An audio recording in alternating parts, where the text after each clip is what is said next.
Coming weeks, the Gillard government plans to announce a new Labor plan allowing companies to bring in temporary foreign workers en masse to major projects. The current 457 scheme applies to individual workers and has been plagued by bureaucratic delays. But the government is facing a backlash before the first foreign worker enters Australia under the scheme.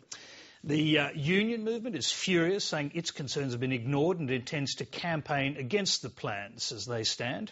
Business is also unhappy, saying the proposed new scheme doesn't go far enough. Michael Atkin reports. According to the resources industry, skilled foreign labour is the missing ingredient needed to kickstart projects worth billions of dollars. The sector says the Gorgon natural gas project in WA, for instance, could fall victim to the shortage. We have at the moment roughly $250 billion worth of resource projects on the drawing board, and they will not go ahead unless the investors can be guaranteed that the skills will be available. The Gillard government's solution is a new labour scheme called an Enterprise Migration Agreement. Lateline has obtained the government's draft policy document. It says companies planning mega projects worth more than $2 billion, such as Gorgon, and using at least 1,000 workers, can now apply to bring in foreign labour en masse. However, it does come at a cost. If employers use a semi-skilled foreigner, they will have to spend $5,000 on training.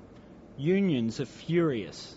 We're talking about the tradesmen's roles, the boilermaker, welders, and other skilled positions that are on those projects, which we know there is a lot of West Australians and Australians not getting jobs on these projects. The Enterprise Migration Agreement is an alternative to the troubled 457 temporary visa. But Steve McCartney maintains EMAs will also ultimately drive down wages and conditions. Well, I think it's the first step down a slippery slope. We've already got Gina Reinhardt and the Profiteer Coalition running around saying that they want to reduce the English on 457s on these migration visas, and they're also saying that they should be on a reduced rate. We believe that that's where they want to aim in the future. The resources sector rejects the claim. We want to pay a good wage, and we pay a good wage, and we certainly don't want to be paying less than we pay Australian workers. You can't plan for peak demands like this. There's no point in having a workforce that is competent to meet such peak demands, and then when the demand disappears, we've got a host of unemployed employees. Phil Lewis says the truth is somewhere in between.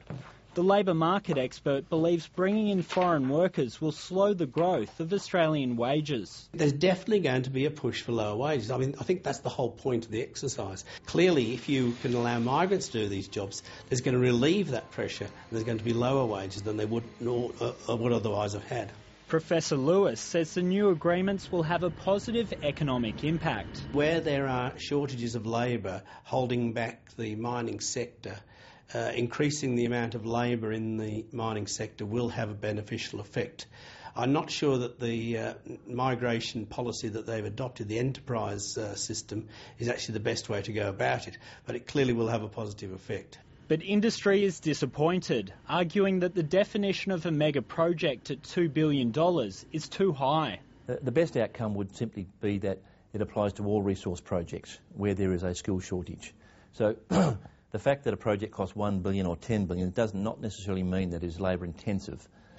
The union movement believes their concerns were ignored and are planning a public campaign. I think they should be listening to all the stakeholders and listening to the common working people in Australia to understand that these people really want these jobs and they want their kids to have the opportunity for skills development for the future. Michael Atkin, Lateline.